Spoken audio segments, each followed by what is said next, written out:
മോഷണമത്ര പുതുമയുള്ള സംഗതിയൊന്നുമല്ല. വിലപിടിപ്പുള്ള വസ്തുക്കൾ മോഷ്ടിക്കപ്പെടുന്നതും അവർ പിടിക്കപ്പെടുന്നതുമെല്ലാം നാം സ്ഥിരം കാണുന്ന കാഴ്ചകളാണ്. എന്നാൽ ഇതുപോലെ ലോകത്ത് ഏറ്റവും കൂടുതൽ മോഷ്ടിക്കപ്പെടുന്ന ഒരു ഭക്ഷ്യവസ്തുവുണ്ട്. പെട്ടെന്ന് ആലോചിച്ചാൽ നമ്മുടെ മനസ്സിൽ വരിക വല്ല വില കൂടിയ സ്വീറ്റ്സോ മറ്റോ ആയിരിക്കും. എന്നാൽ ലോകത്തിൽ ഏറ്റവും കൂടുതൽ മോഷ്ടിക്കപ്പെടുന്ന ഫുഡ് ഐറ്റം ചീസാണ്. ലോകത്തിൽ ഉൽപ്പാദിപ്പിക്കപ്പെട്ടതിൽ 4% ചീസും മോഷ്ടിക്കപ്പെട്ടു.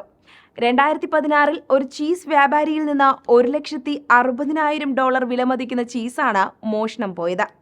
ചോക്ലേറ്റിനേക്കാളും ആൽക്കഹോൾ ഉൽപ്പന്നങ്ങളെക്കാളുമെല്ലാം സൂക്ഷിക്കാൻ റിസ്ക്കുള്ള ഒന്നാണ് ചീസെന്ന് കച്ചവടക്കാരും സാക്ഷ്യപ്പെടുത്തുന്നു. സാധനങ്ങൾ വാങ്ങിക്കാൻ എത്തുന്നവർ ചീസ് കടത്തുന്ന സംഭവം വരെ ഉണ്ടായിട്ടുണ്ടെന്നും ഇവർ പറയുന്നു. ഏറ്റവും കൂടുതൽ ആളുകൾ ഇഷ്ടപ്പെടുന്ന ഒന്നായതാകാം ഈ മോഷണത്തിന് കാരണം. സാധാരണക്കാരായ ആളുകൾക്ക് സ്ഥിരമായി വാങ്ങിക്കാൻ സാധിക്കാത്തതാണ് മറ്റൊരു മോഷണ കാരണമെന്നും പറയപ്പെടുന്നു. രസകരമായ മറ്റൊരറിവുമായി വീണ്ടും കാണാം. Thanks for watching.